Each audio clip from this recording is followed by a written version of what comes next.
Welcome back to Wisdom and Wealth, everyone. Today, we're delving into a topic that many find daunting, death. But instead of approaching it with fear, we'll explore the profound wisdom offered by the Buddha on dying and what lies beyond. This isn't a morbid exercise, but rather a pathway to living a richer, more meaningful life. Are you ready to shift your perspective and embrace a new understanding of mortality? I know you are. So, let's begin by asking ourselves the big questions. Is death truly the final curtain? What happens to our consciousness, our memories, our very being when we pass on? The uncertainty surrounding these questions often fuels anxiety and influences our decisions, driving us to desperately cling to possessions and construct illusions of permanence. If you are excited to explore these ideas with me, hit the like button below and let me know in the comments what your biggest questions around death are. And, if you are not already a subscriber to the Wisdom and Wealth channel, do so now. Let's journey together. Buddhism, however, offers a radically different perspective. It presents death not as a terrifying conclusion, but as a natural transition within a larger cycle. The Buddha's teachings provide a framework for understanding death that fosters peace and acceptance, rather than dread and apprehension. These teachings offer invaluable insights into what happens after we die, guiding us towards liberation, starting right now. It is not about some distant future reward, but about cultivating inner freedom in the present moment. It's about understanding the impermanent nature of life and learning to let go of our attachments, anxieties, and fears. So if you are 40 or older, as most of my audience is, this might be the most important video you watch all year. This wisdom is especially helpful to those of us who are staring down the barrel of middle age. We hope that you are benefiting from our work and that you have liked and/or subscribed by now. With a history spanning over 2,500 years, Buddhism encompasses diverse schools and traditions. Yet, a central tenet remains constant: death is not the ultimate end. Instead, it's viewed as a transformative shift, a crucial stage in the continuous cycle of rebirth, known as samsara. This concept forms a cornerstone of Buddhist philosophy. Throughout his life, the Buddha extensively addressed themes of both life and death. His intent extended beyond merely answering philosophical inquiries. He sought to empower people with clarity and guide them towards living in tranquility and balance. If these ideas are intriguing to you, drop a comment below with your favorite part. It helps us produce better content for all of you. One of the Buddha's most significant teachings centers on mindfulness of death, known as marasati. He encouraged his followers to regularly contemplate mortality.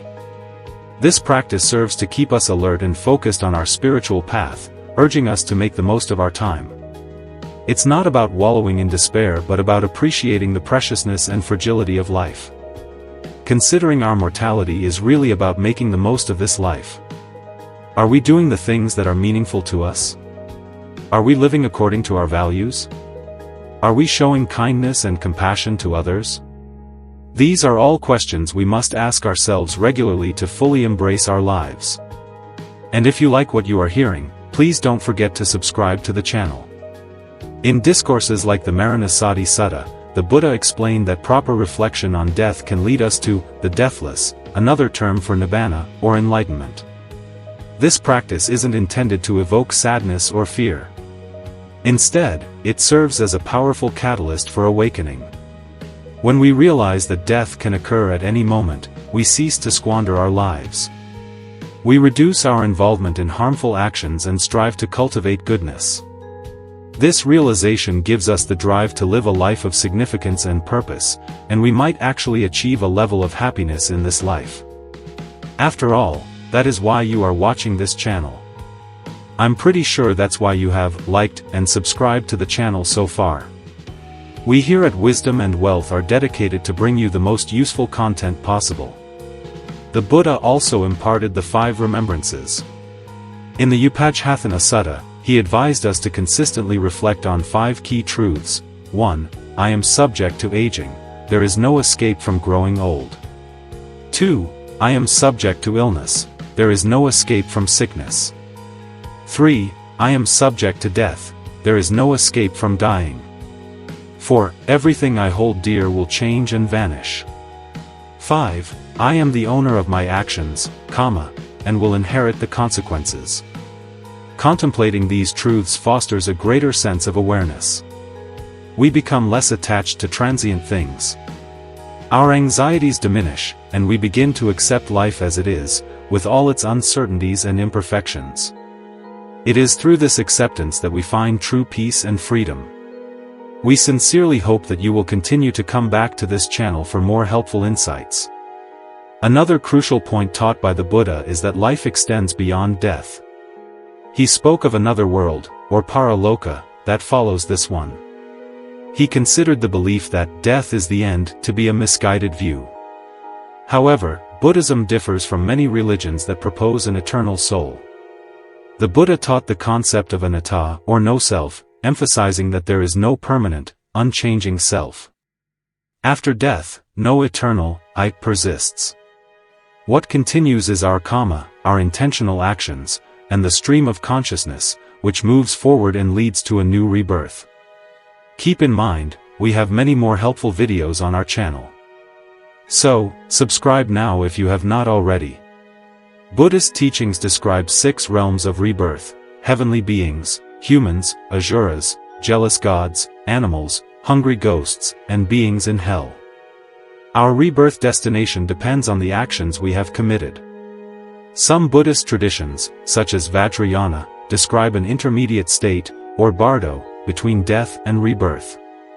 However, in Theravada Buddhism, rebirth occurs immediately after death, without any waiting period.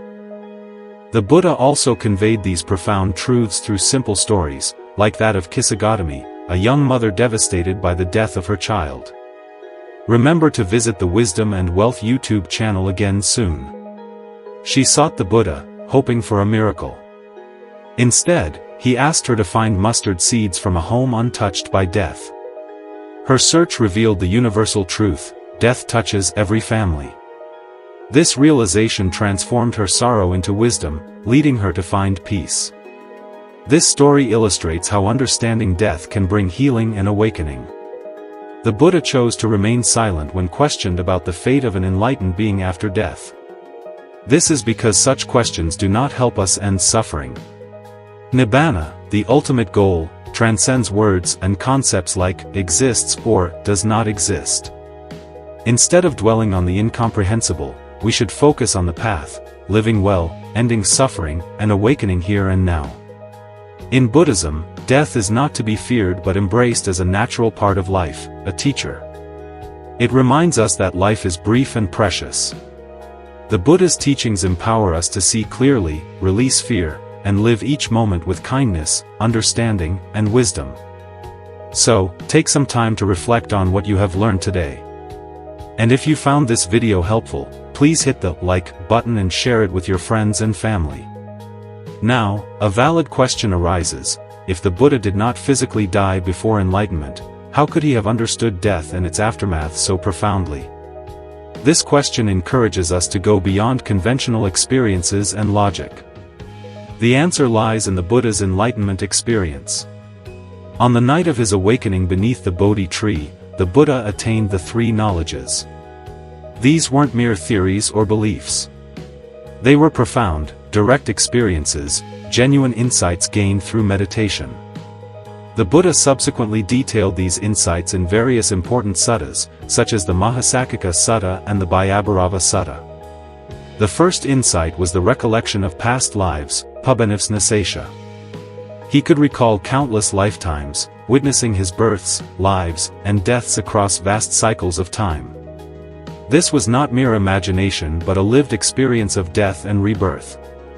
The second insight was the divine eye, Dibbakakwa. With this special vision, the Buddha observed the deaths and rebirths of all beings. He saw their destinations after death and the reasons for them, based on their karma, or intentional actions.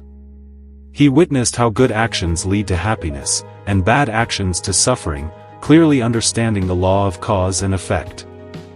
The most crucial insight was the ending of all mental defilements, savakaya.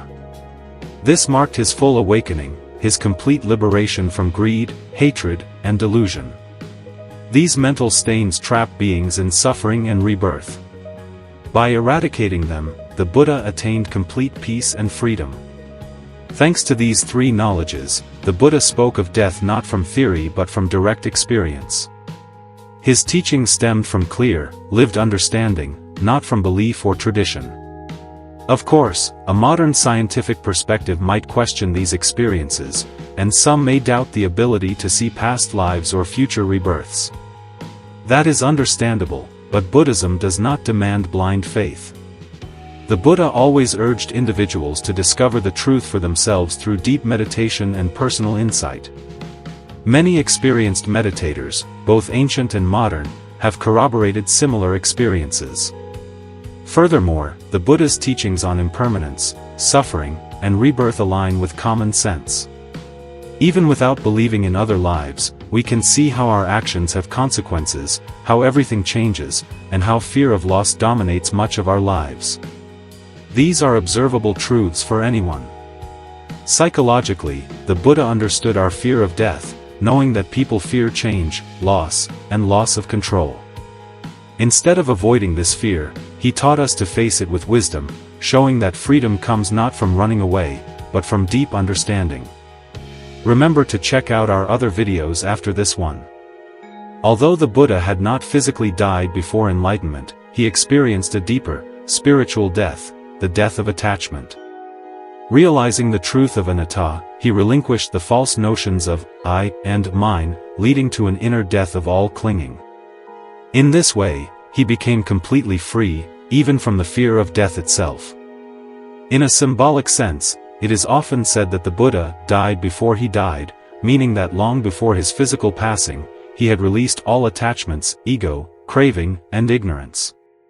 Because of this complete inner freedom, death no longer had any hold on him. If you have enjoyed our video, we encourage you to share it with others. His final words, recorded in the Mahaparinibbana Sutta, were simple and profound: all conditioned things are subject to decay. Strive on with diligence. These words echo the same truth he realized from the beginning: everything changes, so we should live with mindfulness and effort. The Buddha's understanding of death was not just a belief, but a complete, lived wisdom, shared to help others find peace, as he did. The Buddha saw death not as a mystery to fear, but as a truth to understand. Through deep meditation, he gained a clear and direct vision of life, death, and what lies beyond. Whether we approach his teachings spiritually, scientifically, or psychologically, we can find great value in them, helping us see clearly, live wisely, and release fear, step by step, moment by moment. If you haven't done so already, please do like this video and subscribe to the channel.